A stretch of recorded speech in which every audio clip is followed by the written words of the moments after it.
Hello tout le monde, c'est Victor de Ben & Vic. Aujourd'hui, on se retrouve pour une nouvelle vidéo consacrée au scaling sur Facebook Ads. Une petite définition du scaling. Alors dans le marketing digital, le scaling, c'est tout simplement le fait d'augmenter son budget publicitaire sur ses investissements médias. Ce qui permet de dégager un volume de vente plus élevé et qui permettra derrière de faire des économies d'échelle en pouvant renégocier avec ses fournisseurs, étant donné qu'on pourra arriver à une centaine, 150, 200 ventes par jour. Ce qui va nous intéresser aujourd'hui, c'est de savoir quand est-ce que vous pouvez scale votre investissement média et je vais vous partager 3 astuces pour scale efficacement.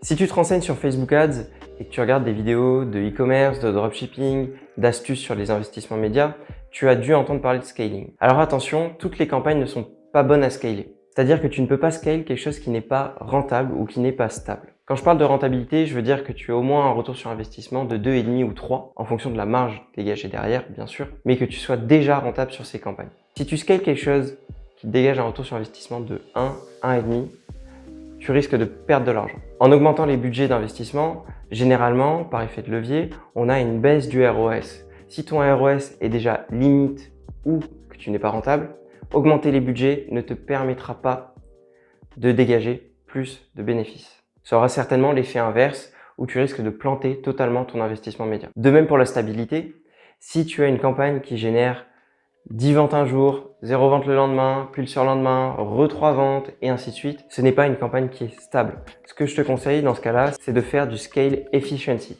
Le scale efficiency, c'est tout simplement le fait d'optimiser au maximum tes campagnes publicitaires sans augmenter le budget. C'est-à-dire que dans tes campagnes, tu choisis les intérêts qui fonctionnent le mieux, tu choisis les créatifs qui performent le mieux, tu coupes tout ce qui te fait perdre de l'argent. Attention, il ne faut pas couper ce qui alimente le remarketing. Je t'invite à regarder une vidéo qu'on a fait précédemment où on parle de la structure des comptes publicitaires et on parle de ce phénomène. Une fois que tu as coupé tout ce qui te faisait perdre de l'argent, tu continues à laisser tourner pendant 7 à 10 jours et tu regardes ce qu'il en est de ton investissement. Est-ce que tu es sur une phase stable? Est-ce que ça continue à être en dents de scie? Le but étant de stabiliser ton investissement avant de vouloir augmenter les budgets. Par contre, si tu fais du Facebook Ads depuis quelques temps déjà, tu as peut-être des campagnes qui sont stables et que tu as envie de scale. Je vais te partager 3 façons différentes de scale. Il n'y a pas une école, il y a plusieurs façons, ce n'est pas inscrit dans le marbre. Donc, je te partage mon retour d'expérience. Si tu as d'autres astuces, je t'invite à les mettre en commentaire, ça peut aider toute la communauté.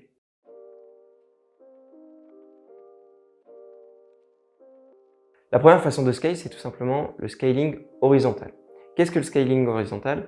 C'est de choisir des campagnes en CBO qui fonctionnent ou des intérêts dans des campagnes en ABO qui fonctionnent et de les dupliquer avec le même budget de façon à aller chercher des segments différents dans ces audiences qui fonctionnent déjà de ton côté. Donc tu n'augmentes pas le budget sur la campagne en CBO ou sur ton intérêt, tu dupliques cette campagne ou ces intérêts de façon à aller chercher de nouveaux segments. Ce qui va te permettre tout simplement de toucher de nouvelles personnes sans forcément modifier la campagne ou l'intérêt qui fonctionne déjà.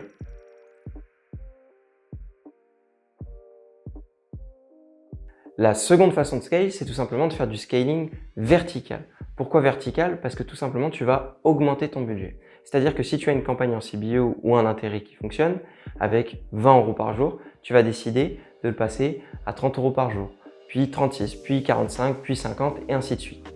Alors attention, là-dessus, si tu augmentes drastiquement ton budget publicitaire, tu as le risque de renvoyer ton ad set en apprentissage. Ce qui est conseillé par Facebook, c'est de faire des augmentations de 20 à 30% du budget toutes les 48 heures. Donc, si par exemple tu as une campagne en ce moment qui fonctionne avec des intérêts à 20 € par jour, je t'invite à augmenter de 30% ton budget dessus. T'attends de voir ce qui se passe. Est-ce que tu génères plus de ventes? Est-ce que derrière ton retour sur investissement est toujours stable? Et si c'est le cas, tu continues à augmenter.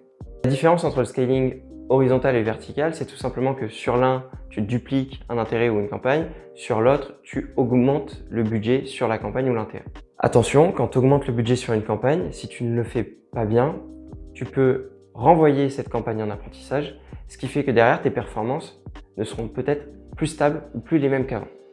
Donc il faut le faire intelligemment et ne pas vouloir scale trop rapidement, c'est une erreur qu'on voit souvent. Si tu passes de 20 € quotidien à 100 € quotidien et que tu le laisses sur 7 jours, tu risques d'avoir peut-être une baisse de performance parce que ta campagne ou ton intérêt repartiront en apprentissage.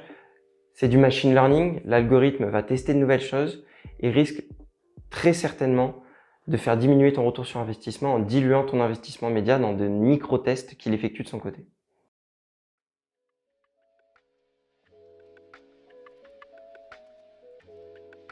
La troisième astuce, c'est tout simplement de pratiquer du scaling intraday. Le scaling intraday, c'est du scaling vertical, mais effectué sur une journée. C'est-à-dire que si tu commences la journée avec de bons KPI, que tu vois qu'à 10 heures, tu as déjà fait beaucoup de ventes, que tout est au vert, tu commences à augmenter ton budget de 10, 15, 20% en fonction de ton appétence au risque toutes les heures, sur les intérêts qui fonctionnent bien entendu. Et tu coupes tous les intérêts qui sont en dessous ton ROAS cible. C'est un scaling qui va à l'encontre de la phase d'apprentissage dont je parlais tout à l'heure, mais qui peut s'effectuer sur des gros budgets quand on commence à investir 1000, 1500 € par jour. C'est quelque chose d'intéressant pour optimiser les jours qui fonctionnent et lisser sur les jours qui fonctionnent moins bien. Si tu augmentes de 10, 15, 20% toutes les heures, il ne faut pas conserver ce scaling à la fin de la journée. Il faut retourner sur ton budget initial. Le but étant de profiter d'une journée lucrative pour dépenser moins sur des jours où c'est moins efficace. Donc, c'est quelque chose que je peux conseiller à des advertisers aguerris qui ont déjà fait de la publicité depuis quelques temps, qui ont des campagnes avec des niveaux d'investissement élevés. C'est par exemple ce qu'on pratique le jour du Black Friday, si tu as déjà fait. Mais si toi, tu es débutant, commence par du scaling horizontal ou vertical, mais ne va pas sur de l'intraday. Si tu veux retrouver toutes les astuces de scaling, on a écrit un petit e-book dans lequel tu retrouveras nos différents conseils. Je vais le rajouter dans la barre de description. Tu peux le télécharger, c'est gratuit.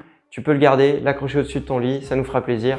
En tout cas, si ce sujet t'a plu, n'hésite pas à le dire en commentaire, à mettre un like, à t'abonner et surtout à activer la cloche des notifications. On est là tous les mercredis et tous les vendredis. Ciao!